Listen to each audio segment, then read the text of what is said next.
Que se passe-t-il lorsque les deux partenaires ont des intérêts opposés, mais qui doivent quand même continuer à travailler ensemble? Eh bien, ils doivent trouver un terrain d'entente. Et cet intérêt d'entente est trouvé au travers d'une négociation. Bon, alors, aujourd'hui, on va parler de la négociation. Et spécifiquement, on va parler de la négociation développée par Fisher et Ury, appelée la négociation raisonnée. La négociation raisonnée, qu'est-ce que c'est réellement? En fait, c'est une négociation sans conflit où le but n'est pas d'écraser l'autre, mais de trouver une solution qui arrange tout le monde.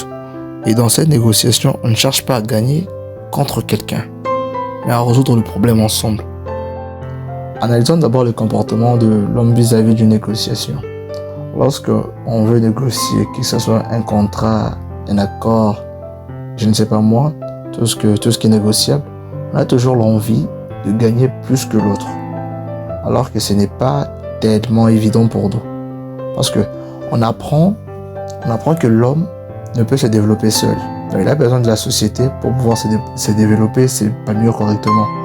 Et par société, on voit une collectivité, donc appartenir à une communauté.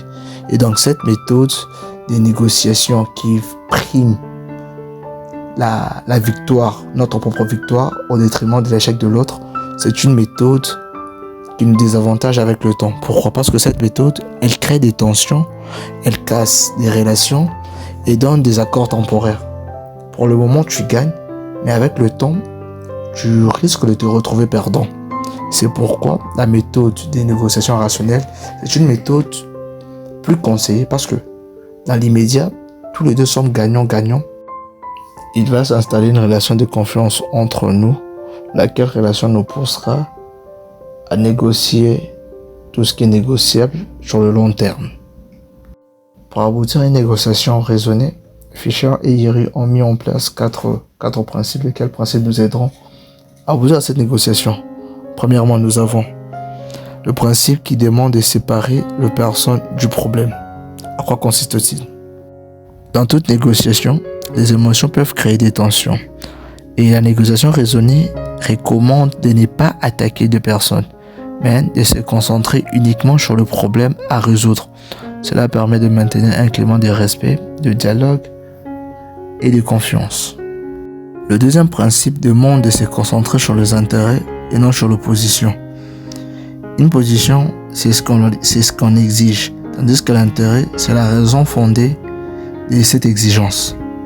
Alors, en comprenant les intérêts de chacun, il devient plus facile de trouver des compromis acceptables. Le troisième principe, c'est la recherche de solutions gagnant-gagnant. Au lieu de s'imposer, les parties doivent imaginer plusieurs solutions possibles qui peuvent satisfaire l'intérêt de chacun. Donc, la créativité est donc très importante pour cette méthode. Et le dernier principe qui demande d'utiliser des critères objectifs. Alors, les décisions doivent être basées sur des faits concrets, comme des lois, des données économiques, des normes ou des statistiques. Cela évite l'injustice et les rapports de force dans une négociation. À présent, je vais illustrer tout ce que j'ai eu à dire au travers d'un exemple. Et dans mon exemple, je vais prendre deux personnes, des agents, le client et son fournisseur. Le fournisseur, c'est un fournisseur de boissons gazeuses et le client, on peut dire que c'est un supermarché, une supérette, tout ce que vous voulez. Au début de leur accord, ils ont conclu que le prix du bien était fixé à $1. Arrivé à une étape dans la vie du fournisseur, il se trouve en incapacité de livrer le produit à $1. Et là, sa situation l'exige, le pousse à livrer le produit à $2 par exemple.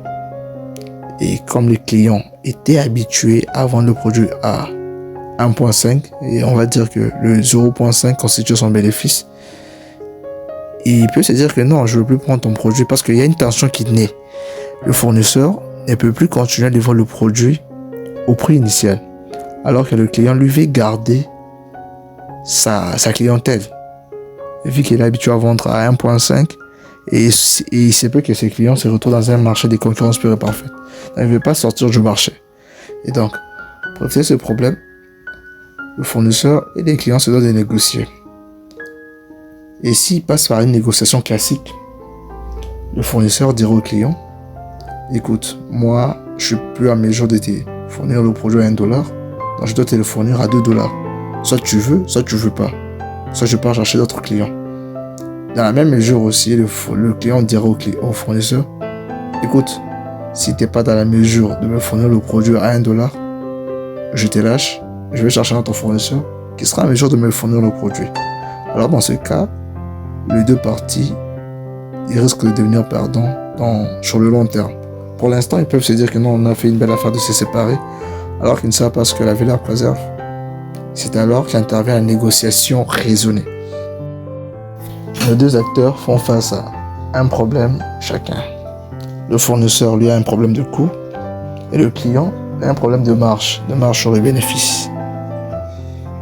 Et comme je l'avais dit précédemment, pour que une négociation raisonnée tienne, il faut respecter le principe établi par Fisher et Ury. On va analyser ensemble le principe pour pousser nos deux acteurs à arriver à un accord, à une négociation raisonnée. Premièrement, on va commencer par séparer les personnes du problème. Sur ce point, les deux parties ne doivent pas s'accuser. Ils doivent plutôt parler du problème. Et le fournisseur doit évoquer le problème du coût pour le client. Et le client doit énoncer le problème des marges chez le fournisseur. Le problème qui se pose maintenant, c'est la hausse de coût du producteur. Donc si le producteur augmente ses coûts, ça va entraîner forcément l'augmentation du prix de vente du client. On l'a dit, le problème, c'est la hausse de coûts. Et le problème n'est pas la relation entre le fournisseur et le client. La relation humaine est intacte pour l'instant. Mais le problème se trouve au niveau des coûts. Maintenant, on va analyser le deuxième principe, qui consiste à identifier les intérêts de chacun. Les intérêts du fournisseur, c'est de couvrir ses coûts, rester rentable et garder son client. Alors que l'intérêt du client est d'avoir un prix abordable, la régularité de la livraison et fidéliser ses clients. Donc on comprend que les deux veulent continuer à travailler ensemble. Mais la situation peut le permettre au travers d'une négociation raisonnée. Le troisième principe consiste à chercher une solution gagnant-gagnant. Sur ce point, plusieurs solutions peuvent être proposées, notamment l'augmentation progressive de prix, remise sur la grande quantité, un contrat plus long et échange d'un meilleur prix, une réduction de frais de livraison, et chacun un effort pour que chacun puisse gagner. Dans les deux, font des efforts pour que chacun d'eux gagne le marché. Et enfin, le quatrième principe demande de s'appuyer sur des critères objectifs. La décision doit être basée sur des chiffres. Dans notre cas, on doit se baser sur des factures de matières premières, le coût de transport, le prix du marché et peut-être les statistiques de vente. Et on doit comprendre que dans ce cas, la décision doit être en aucun cas basée sur la pression que l'une des parties exerce sur l'autre. Si les 4 principes sont respectés, les deux parties peuvent aboutir à un accord final qui demandera au fournisseur d'augmenter légèrement le prix et le client pourrait obtenir des remises sur le volume et une livraison peut-être gratuite ou le prix de la livraison sera peut-être réduit. Mais le contrat entre les deux parties, dont le fournisseur et le client, sera renouvelé. Cette méthode permet de réduire les conflits, de préserver des relations entre les parties et de parvenir à des accords durables. Elle favorise également la confiance et le dialogue, ce qui est souvent essentiel dans les relations sociales, économiques et politiques. Et pour les limites, souvent cette négociation échoue si l'une des parties agit de mauvaise foi ou refuse le dialogue. Donc elle demande aussi du temps, de la patience et une bonne capacité de communication. Lorsque les deux parties ne sont pas en accord pour négocier, cette négociation, la négociation raisonnée n'aura pas lieu. La négociation raisonnée est une méthode très efficace pour résoudre des conflits de manière équitable. Elle privilégie le dialogue, la compréhension mutuelle et la recherche de solutions durables plutôt que la confrontation.